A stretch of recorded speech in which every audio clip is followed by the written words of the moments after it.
One of the best remakes ever. One of the best rock and roll records remakes ever coming in. Man, Jerry Lee Lewis killed this one. He still had it in 1973. Billboard's Hot 100 of July 2nd, 1973. And let me bring that up. Drinking wine, Spo-Dee-O-Dee, drinking wine. Wine. Jerry Lee Lewis at number 54 that week. 10 weeks on Billboard's Hot 100. Gosh, dog it! I remember this song quite vividly that summer. As I remember correctly, if I remember correctly, the local stations here in Tuscaloosa did not play the record. The country station might have played it, but WBIP down in Centerville, Brent, which is about less than a half hour from Tuscaloosa, I remember they played that record. Wine, Spo-Dee-O-Dee, drinking wine. Jerry Lee Lewis, that pumping that piano. This was a great rock and roll record. It's from the album called The Session, recorded in London with great artists, and there was a number of cuts off that album. I believe it was a double album. If I could bring that up real quick for you, and let me see if I could. The Session, recorded in London with great artists. Peter Frampton was on this album, played on this album. Indeed, this is a double album.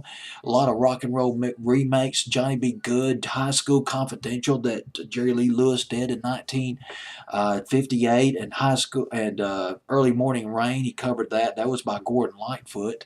Covered Memphis on that album, and Sea Cruise, made famous by Frankie Ford, but originally done by Huey Piano Smith.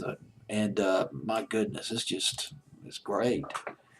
Jerry Lee Lewis, he had a number of country hits in the 60s, and then he had a comeback in 1971 when he redid Me and Bobby McGee, and he also redid Chantilly Lace in 1972, and coming back with Wine, Spo-Dee-O-Dee, drinking wine. Man, that rocking piano, Jerry Lee Lewis, just full of gas, I'm telling you.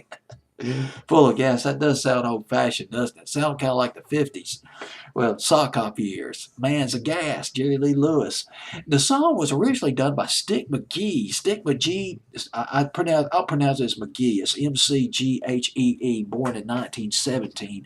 He came up with the song when he joined the Army in 1942. He played the song on the guitar. Now, the original version was littered with cuss words. I mean, you couldn't put that out on vinyl back in the 40s and 50s. And he did a clean up version of it, put it out as a single in 1947. That single sold for 49 cents. How about that? 1947.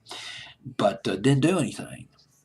Re-released. Well, actually, he recorded it, re-recorded it for the Atlantic record label in 1949. Stick McGee did. Went to number 2 on R&B in 1949. Stick McGee also did a song called "One Monkey Don't Steal No Show," which was a big R&B hit in 1950. A different version of that song covered by the Honeycombs in 1972. Here's Jerry Lee Lewis at number 54 on Billboard's Hot 100, June the 2nd, 1973. Let me bring that up again. The song will get as high as number 41. Drinking wine, Spo-Dee-O-Dee, drinking wine. Pass that bottle to me. Jerry Lee Lewis knew how to party. He knew how to rock.